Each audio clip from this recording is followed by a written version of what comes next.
Well, here you are in Vegas, and this guy who's very prolific, who you had just met and done all the studio magic with, suddenly gets shot by the time you arrive. And he's not dead yet, but he's in the hospital on life support. Yeah. And then a couple of days later, he passes.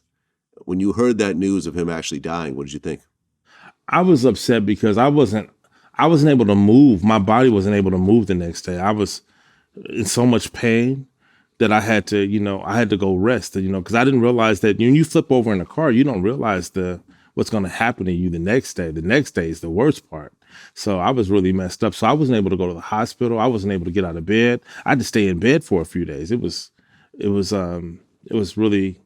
horrific to me. You work with someone that amazing, like he's, and then I'm conflicted because Biggie was my favorite rapper, but I work with Tupac. Isn't that crazy? Like I love Biggie. Just so you know, I didn't have a dog in the fight with them. You know what I mean? And Diddy's a friend, and I didn't have a dog in the fight with them either. So for me, it was about just making music. I love making music. It wasn't about that. I think now it's a bit discouraging when I see the young rappers, because I said to my daughter, who's 24, a few years ago before Extension and all that stuff happened, I said, that doesn't look too good. I've seen that energy before, and that doesn't turn out very well. So I wish that ultimately, because you're asking me this question, I wish ultimately that some of the Jay-Z's or Diddy's would reach out to some of these younger hip hop artists and kind of explain to them the danger in, all the beefs, because the beef stuff is real. It's not a game anymore. People are really dying behind it. And I think everybody makes great music. It doesn't have to go that far. You know what I mean? If people want to fight, I'd say take the Jake Paul route. Get in the ring and box. Keep making records. But the killing, for me, needs to stop, ultimately. Yeah, because a year later, Biggie gets killed. Yeah, and that messed me up. I think that really shook me because, I work with this one and I'm in it at this point. And, it wasn't just that, you have to have a conversation with the FBI. And I got to, a good friend of mine who's like my cousin. He's my play cousin. He works with the LAPD. And, we talked about all of this stuff. Like it's, over the years that all of it happening, and I had to be interviewed by people and all of that. It was crazy, just because I made records. Yeah. Yeah. And, the stuff that you did with Death Row showed up on the Death Row Christmas album.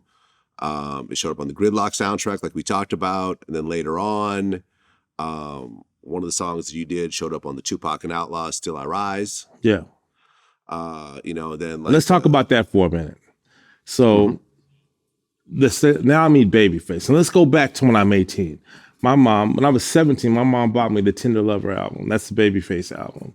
And it had 6 ballads on the back. There was the up-tempos and the mids, and then there were the ballads. And the ballads were the songs that I kind of studied. They're to me, they were the almanac to learn how to write song, melody, and lyrics. I think that he is one of the best songwriters of our time. I never knew I was going to meet him. And I remember being in my car at 18 going to school one day, and the After 7 song came on. And Kevon Edmonds, who's like my big brother now. All of us are close, me, Kenny, and Kevon. But Kevon is like a big brother to me. And there's a song called The Heat of the Moment. And I remember hearing he's a high tenor, hearing this high tenor voice. And I was like, geez, this guy's dope and this music is dope. And I knew it was connected to the Bobby Brown Don't Be Cruel album. I knew it was LA and Babyface. And then on to say, so Kansas City, let's go back a little bit. I went on to perform 2 occasions with one of my friends at my high school talent show, and we won. We blew the school away. I actually took a whole studio's worth of equipment up on stage and programmed it. I played the piano and he sang, and we won that talent show. That's the kind of stuff I did in Kansas City. So going back to never knowing I was going to end up meeting Babyface. When I did meet Babyface, Pete Farmer actually introduced me to Babyface.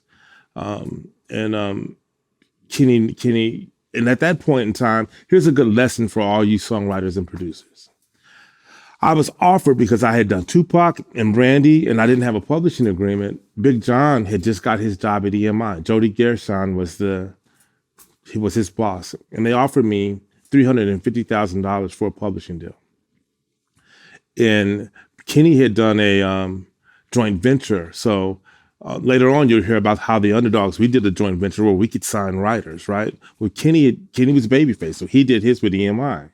So when I met Kenny, he was like, I know you got this deal over here and they're offering you more money, but I believe that if you sign with me, I'm not going to give you as much money as EMI is offering you directly, but I'm going to offer you $75,000, but I'm going to teach you everything else I think you need to know to become who you need to become. And I made the choice to stay with Kenny, and I took less money. What he didn't tell me is that he was going to pay me when we produced a song together, I would get paid as well. Like, so whatever his fee was, he gave me a percentage of that. At the time, I think Kenny was getting $150,000 a track. So Sheesh. I was getting 40 for the A-list artists if I worked on a record. So it all panned out. I ended up making enough money anyway. But he didn't tell me that. I had to make the choice of accepting $75,000. And what I learned in that period of time working with Kenny was priceless. You can't give someone millions of dollars to learn what he taught me. I was quiet. I paid attention. And I think, so in that, after the first year of us being together, Suge hears Damon's with Babyface. He's incarcerated at this time. Suge hears Damon's with Babyface. So he tells Babyface he had a publishing deal with me. I never, ever signed a publishing deal with Suge Knight. Ever. Wow. Ever. I signed the agreements when I did the records. Like there was a production agreement. I signed that, but that's just standard. You do that anytime you place a song. That doesn't make me exclusive to them. I knew I didn't want to be exclusive to Death Row Records because Dre wasn't there. And I knew I just wanted to do the work, get paid, and keep it pushing. Right. So he sent someone up to the Edmonds building, and Tracy Edmonds at the time, she called Kenny and they were like, hey, you got to go sort this stuff out with Sugar. We can't keep you in your deal. I had just done my deal, but we have to let you go. So I went up to, where's the prison, the federal prison that he was in? It was, what year was this? I would say 96, 97. It was a 5-hour drive to go see him, and Michelle A would be there. And, and so that turned in, that's how you got me on the Death Row's Greatest Hits and doing that other stuff, because I said, listen, I didn't sign no deal with you. Why are you, this is a chance for me to have a real career and do something. Why would you interfere with that? He said, I tell you what, I think he paid me like $100,000 or something like that from prison. You know what I mean? And said, can you please work on this? I just really want you to work on this Michelle A project. And I was like, okay, I'll do 10 songs for you. 10 things. I don't care what you want them for, but I'll do 10 songs for you.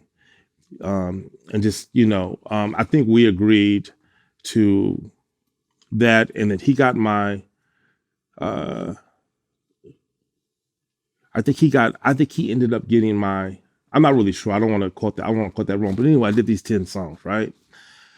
I did the 10 songs for him. So he released anything, you have to sign a release saying, hey, I don't have anything to do with him. And we did that. And that was that. And I would go up. I had to go up there a few times to visit. He would have me come up to visit and just, about get the songs together. I did that. And I was able to keep my relationship with Babyface. That was the most important thing to me. It wasn't about being punked by Suge. I'm not afraid of Suge at all. I'm not afraid of anybody at this point. You know what I've been through. So for me, it was about keeping the peace and keeping the relationship with Kenny. So I did that. Lompoc was a prison, I think. Yes, that's where I went.